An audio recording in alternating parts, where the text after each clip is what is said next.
ఎవరు, శిష్యుడంటే ఎవరు ముందు తెలుసుకోండి. గురువు గురువు అనే మాటకి మాత్రం స్వాధీనం కాదు. మాట లేనట్టి బయలున్న మాట కలిగినది అరుట వినుట మాయ కదా అన్నారు కృష్ణ ప్రభు. చూపరానిది చూపించింది నీవిప్పుడు వండ చూచివి కదా, నిజముగా ఎరుక నీవని నేనను భావింపు, ఎరుక లేక సేవింపు అన్నారు. కొటేషన్లు అన్ని మీరు కందార్థాలు బాగా కొటేషన్ చేసుకోండి. ఇవంతా ఈజీ కాదు. గురువు అంటే ఎవరు, శిష్యుడంటే ఎవరు? మనమందరం శిష్యులమే. గురుస్వరూపం జ్ఞానము అంతటా నిండి ఉన్నది. గురుస్వరూపము,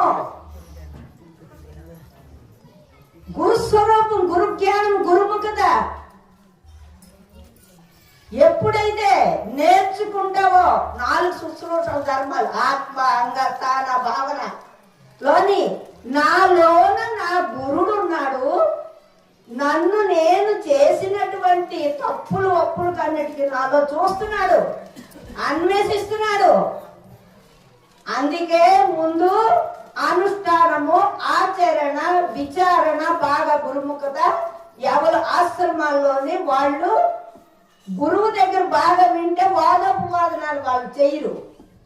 కృష్ణ పరమాత్మ 64 కళలు వెళ్ళినటువంటి వాడు కృష్ణ పరమాత్మకే 12 సంవత్సరాలు సేవ చేయవలసి వచ్చింది. మనకు అన్ని తెలిసిపోయా, అర్థం వాదించకూడదు.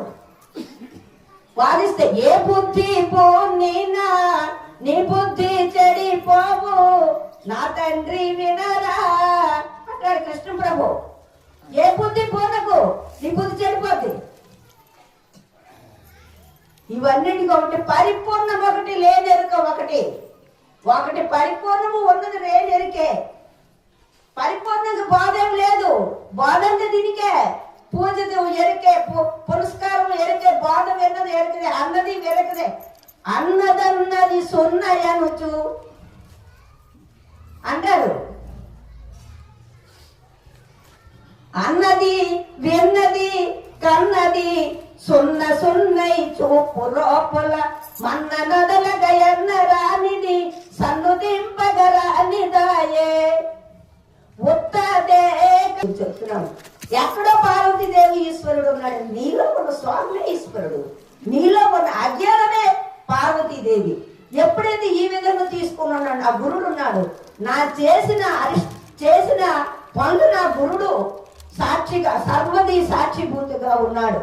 కాబట్టి అటువంటి గురు స్వరూపం, అది జ్ఞాన స్వరూపమై ఉన్నది. గురువు అంటే